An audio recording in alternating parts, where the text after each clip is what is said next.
Ah cool. Quoi, c'est tout? Maintenant il va falloir que tu réalises une sphère d'installation.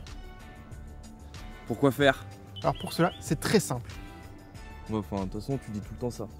Ce n'est pas facile de rendre convaincante l'incrustation d'un objet 3D. C'est pourquoi il faut bien réfléchir à son effet lors du tournage. Bon, enfin, ça aussi, hein, tu le dis à chaque fois, de toute façon.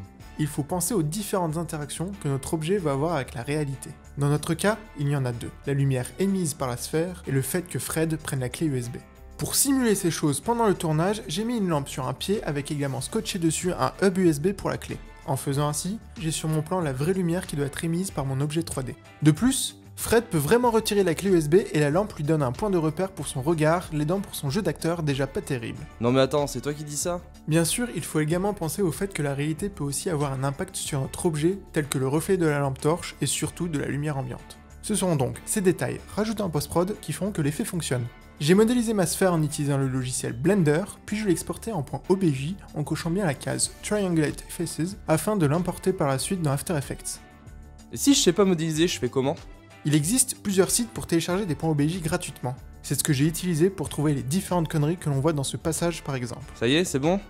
T'en as parlé? On peut passer à autre chose? Pour importer mon .obj dans After, j'ai utilisé le plugin Element 3D de Video Copilot qui nous offre différentes options. Je crée donc un nouveau solide que je nomme Sphère et j'applique dessus l'effet Element.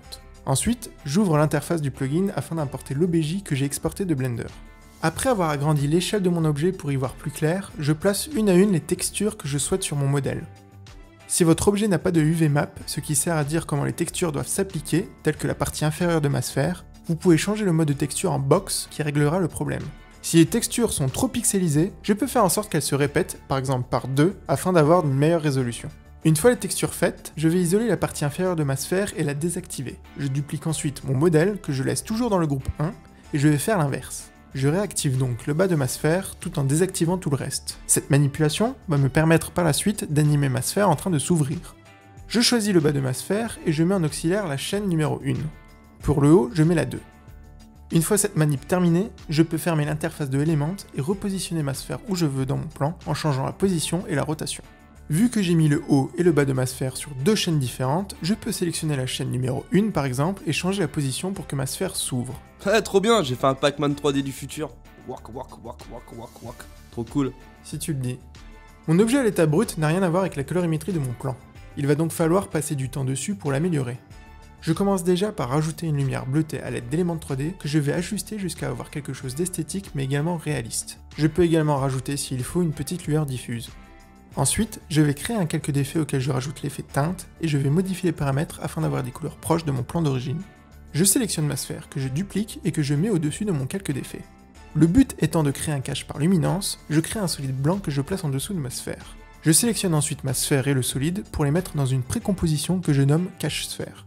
Je sélectionne à nouveau mon calque d'effet et je change le cache en mode luminance inversée. Cette action va me permettre de garder les reflets de ma lumière qui ne seront pas affectés par la teinte. Je vais ensuite ajouter un effet de luminosité et contraste que je vais trifouiller pour me rapprocher des contrastes de mon plan. Enfin, pour finaliser, je vais sélectionner ma sphère et rajouter dessus une courbe. En changeant légèrement les courbes du rouge et du bleu, je vais pouvoir peaufiner les couleurs. Une fois que le résultat semble correct, je peux créer à nouveau un calque d'effet et appliquer dessus une colorimétrie pour la totalité de la scène. En faisant ça, je donne une homogénéité à mon plan. Mon plan comporte du bruit qui rend l'image moins nette dû à la faible luminosité. Pour imiter ce phénomène, je vais sélectionner ma sphère puis rajouter du grain suivi d'un flou accéléré très léger. Ce sont ces derniers détails qui donneront l'impression que l'objet est vraiment là. T'as pas oublié de nous dire comment supprimer ton assistante là? Pour cela, je vais isoler mon plan d'origine puis le dupliquer. Je choisis un endroit dans la vidéo où elle prend le moins de place dans le plan et je fais un arrêt sur image. Je vais ensuite prendre l'outil clone et en double-cliquant dessus commencer à peindre en me servant d'autres parties de l'image. En maintenant la touche Alt pendant que je clique, je donne la zone que je souhaite copier. Ensuite, je relâche la touche Alt et je clique là où je veux appliquer ma peinture. Dans notre cas, pas besoin d'être précis car l'image est sombre, il suffit juste de casser les formes. Il me suffit ensuite de faire un masque là où je veux la suppression, et voilà, Julie n'est plus là. C'est cool, mais ça sert à quoi?